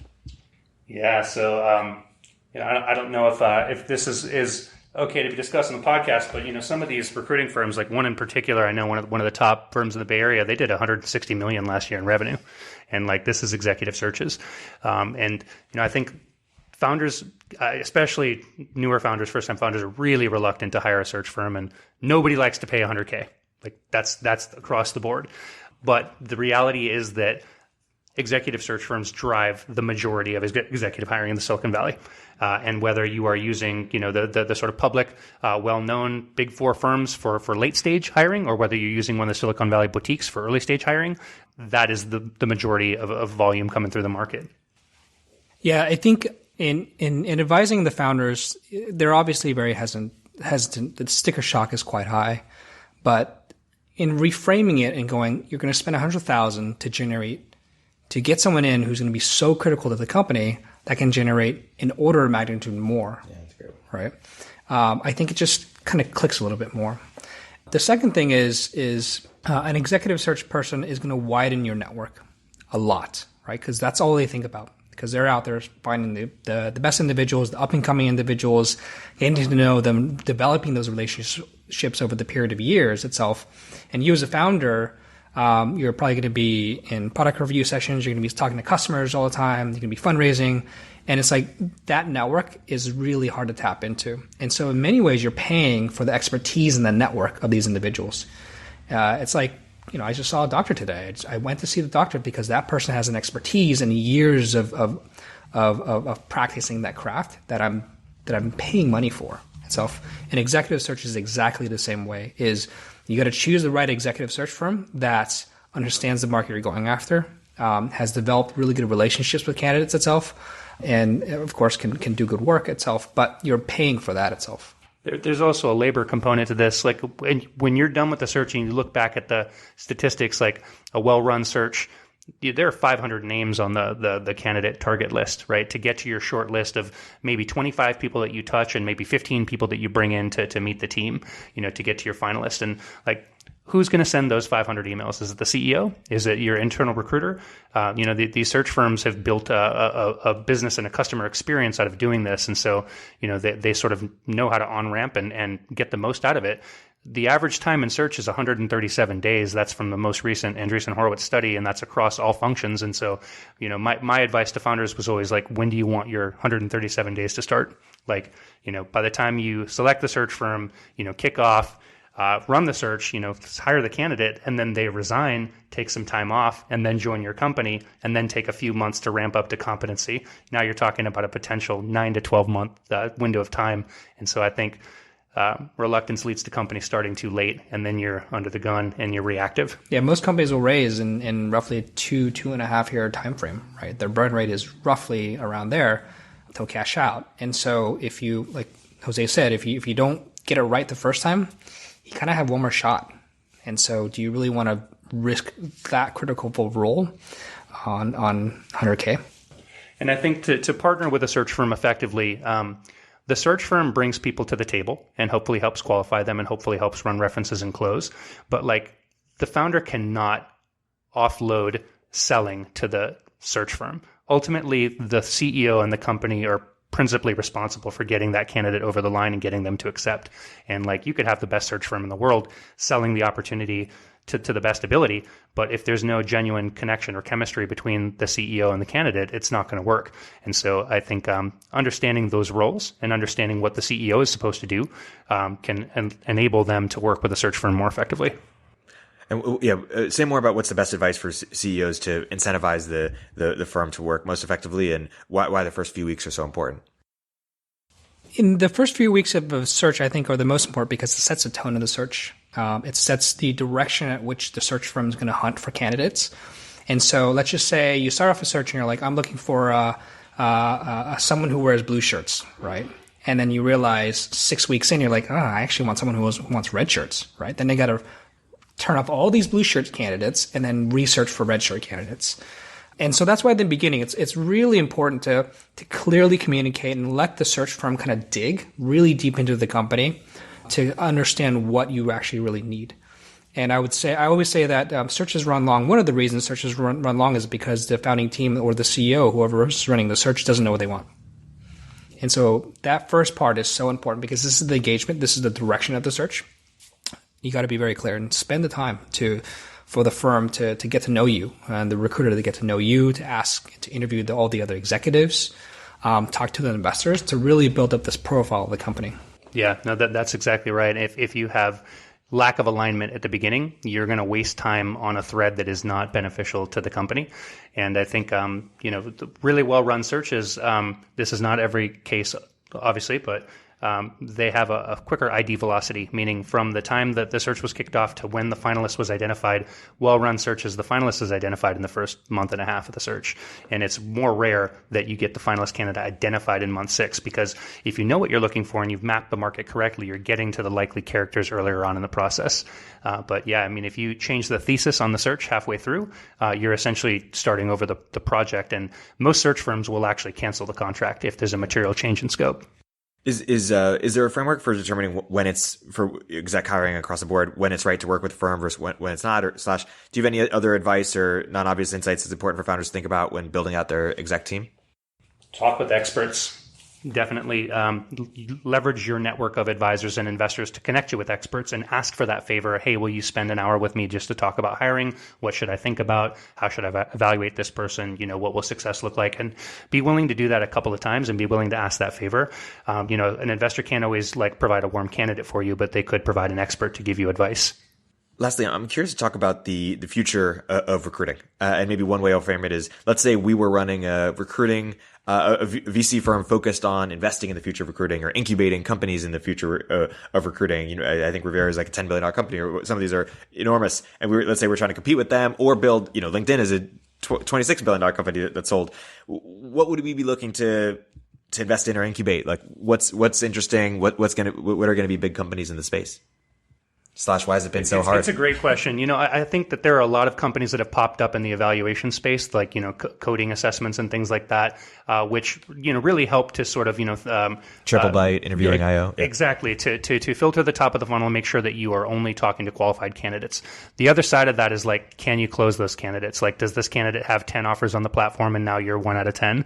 And so I think there's been a lot of excitement around the space because you can provide a sort of mathematical, engineering-based, scientific-based method of evaluation, but it does not equal a recruiting solution. And so I think the recruiting solutions are always going to be on sale from the recruiting like firms out there, like Riviera, what have you. And the products in the space are like tackling one portion of the value chain. So it's either assessment or it's sourcing or it's candidate tracking, but it's not the whole thing. Now, LinkedIn is the 800-pound gorilla in the room, and it is something of a walled garden. And I don't know that you can have an effective recruiting strategy without utilizing LinkedIn Recruiter, but it's not the only game in town. And so I think it would be very difficult for a new social network to come in and disrupt LinkedIn's position, especially now that it's part of Microsoft. But maybe you can have sort of, niche experiences or niche audiences that are, ultimately acquirable by LinkedIn. The majority of the market today is still humans and individuals and firms being run. Whether that's the case in 5 years from now, I don't think it will be the case. I think there will be more companies that are popping up addressing one part of the problem, but the overall solution is really hard to solve for.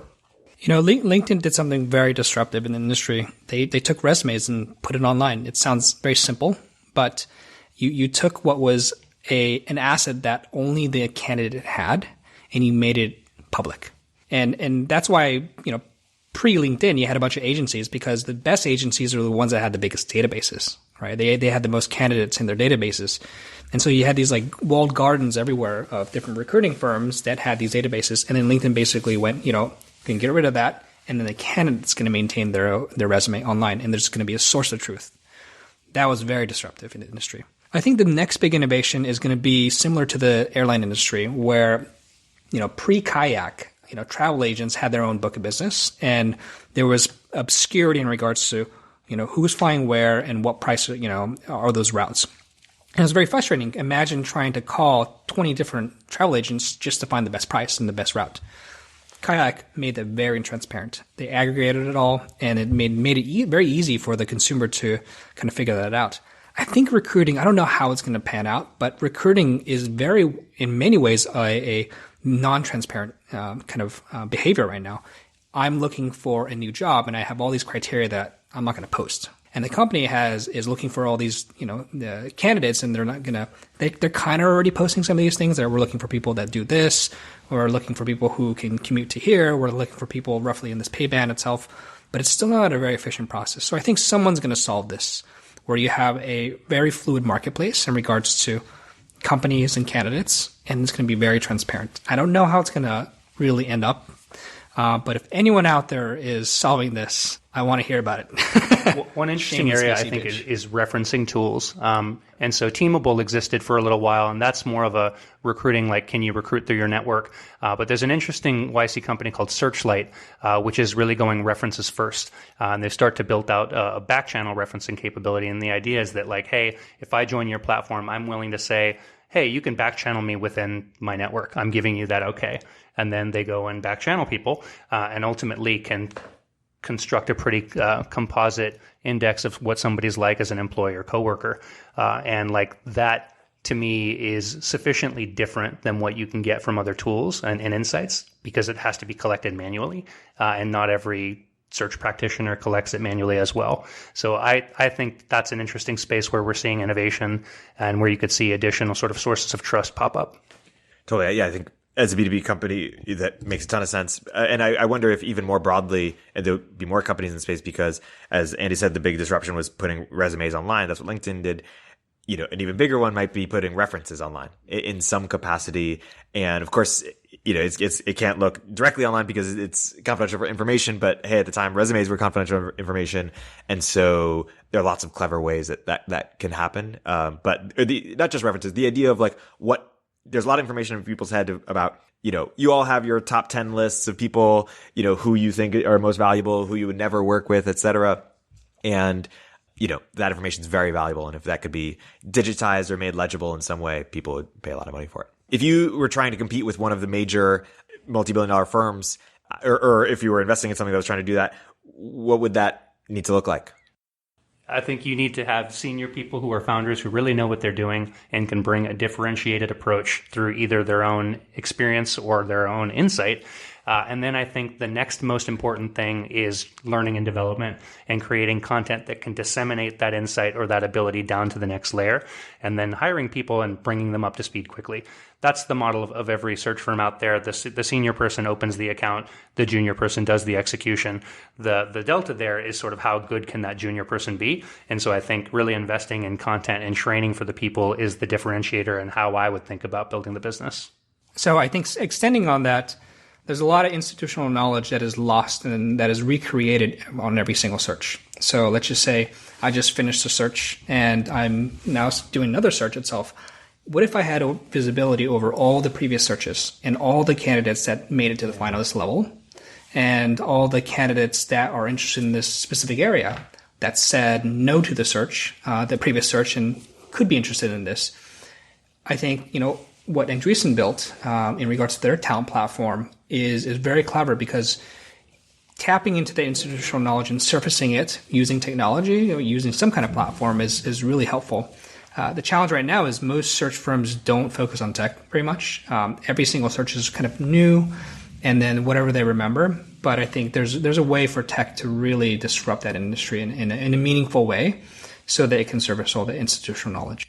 And last question, you mentioned sweat equity. How should we think about emerging business models in the space? Yeah, and I think sweat equity did the industry a favor by moving us in that direction. I think that you will see copycat firms, or rather, firms who are inspired by that business model. The question will be, can they get as influential and important of a backer as sweat equity did to build out the concept? But I think the idea of trading equity for value-added services, I think a lot of investors compete on that basis today, but it's in a far more abstract way or a more removed way, where they may know the best search partners in the market, or they may even have someone in-house who helps with some portion of it. But sweat equity's real differentiator is that they don't draw any distinction there. They're going to get in and do the work as if they were employees of the company, and they're going to earn equity as if they were employees of the company. And so that is unique today. And I don't know that any other firms offer the same type of value proposition, but that is the direction that I think that Dan and Sweat Equity have been able to move the market. The good thing is that the market is incredibly efficient, in the sense that there's money to be made. So recruiting is not going away, because we need, God forbid that it does go away, but you need people to help build companies, right? And where the idea is going to come from, I don't know. But the incentives are all there. Yeah. And so I can guarantee you there's going to be some innovative recruiter, some innovative founder, some innovative executive that's going to come up and go like, hey, what if we could do this? I think what interviewing.io is doing is incredibly interesting, where they're masking the voices of the candidate you're interviewing to remove bias, right? So what you hear doesn't sound like a man or a woman, right? So you can't anchor on that itself. I would have never thought of that. But Aileen is, all the credit to her and her team, figured out something very unique in regards to that. Hire.com took, I think, the first step to making the recruiting process more transparent by having a marketplace of candidates and companies online. And Gem, to your point, is basically taking all the tools of marketers and Salesforce and giving it to recruiting. Mm-hmm. The good thing is that the incentives are there. And these ideas will pop up, and I love chatting about these ideas. Yeah. And maybe to close where we began, have you ever come across a startup that is legitimately doing some version of Moneyball for talent, i.e., just systematically better identifying or evaluating talent that is more likely to work for them, or identifying mispriced assets? And if so, what were they doing? Or is that feasible or reasonable for a startup to develop that capacity? Well, I think companies that hire remotely, so GitLab being one of them, GitHub being one of them, finding people who are going to be priced less expensively, but are also going to be more loyal. I think that's sort of one of the judo moves that I've seen. You can only Moneyball when either it's your singular focus or you have scale. And Google has Moneyballed pretty well, I would say, because they have the scale. They have a bunch of reports, research reports that they've released that talk about their interview process, what's successful, but they have scale. I think, for firms, my hope is you're going to see some pretty interesting firms that are focused on recruiting, like a Hired, like a Gem, even a Riviera. They have their own database that will pop up because, again, the incentives are there. Yeah, I think open source is another vector. Companies that are leveraging open source can find developers or contributors all over the world, and whether or not they are sort of traditionally credentialed, they can know they're good and bring them in. So I've seen that utilized effectively. I think new grad hiring or relocating people, can also be a method to find undervalued assets. Looking in other markets, like there's a company called Terminal, which will basically set up an engineering office. I think they use Vancouver and Montreal for Silicon Valley-based companies. So that can work as well. Given the availability of information out there, you can probably become a really good engineer, if not a super proficient engineer, with all free resources out there, or a library membership if people still go to those. And so it'll be interesting to see over the next in the immediate future the moving away from quality by proxy versus quality by just raw ability. Meaning, if someone went to a great university and studied CS, there's a pretty good understanding that they're probably, they've gone through these courses and they got this. If they got this grade, they're probably pretty good. But how do you evaluate someone who doesn't have any of those credentials at all, right? What assessment do you go through itself? I'd be interested to see, who can identify those, because right now, let's see, 3% of the world has a college degree. 97% of the world doesn't have a college degree. That is a huge untapped resource. One example comes to mind of Eventbrite, and I met a director of engineering there who basically spearheaded an initiative to start hiring bootcamp grads onto the front end team. And what that meant was reevaluating the selection criteria, which means changing the culture of the engineering team to some extent, and explaining to them that, these folks are not going to have the same type of depth as a computer science grad, but that they can perform the work that we need them to do, and that we need to be able and willing to reconsider how we evaluate these people coming in. If you're not willing to do that, you're not going to, be able to take advantage of that lopsided market that Andy's describing. Yeah. One method is innovating on the assessment of tests, TripleByte, interviewing IO. Another method is identifying new sort of data sets that could emerge that would help give better hope for a matter mark for this type of thing. So that might be interesting. Maybe in real closing, it's interesting why Riviera or some of these other recruiting firms don't have really big venture firms associated with them. As you're proving, recruiters can be great venture capitalists and have a lot, not just the skills that overlap, but hey, real asset. Here's a database of all these candidates and all the people we know about them. I wonder why we're seeing more hybrid institutions. I think you're going to see that happen going forward. I think, me moving into venture, I didn't really anticipate it. It was a lucky accident, and it's worked out really well. But you're right. When you look at the core skills of someone in venture and someone who's been in talent itself, some of those skills overlap really well. And I think there just wasn't a venue for that to happen. But some of the conversations that I've heard of at VC firms, they're specifically targeting individuals from a talent background.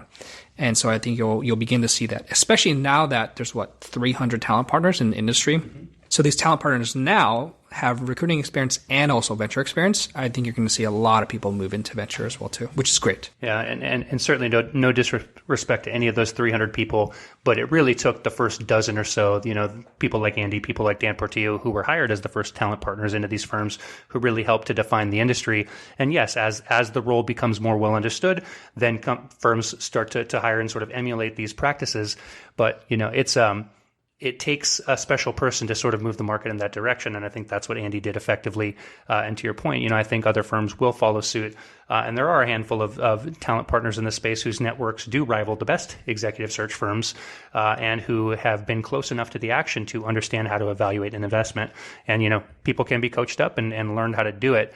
But it is an interesting, undiscovered talent pool of folks to consider for potential investor roles. I guess I'll agree with you there as well.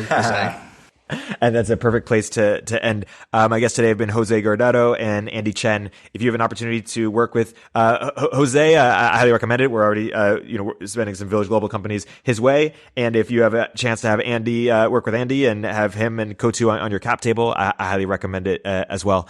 Guys, thank you for putting on a clinic on all things talent. Thank you guys for coming on the podcast. Thanks. Great to be here.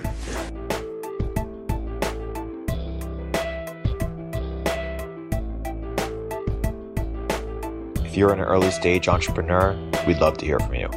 Check us out at villageglobal.vc.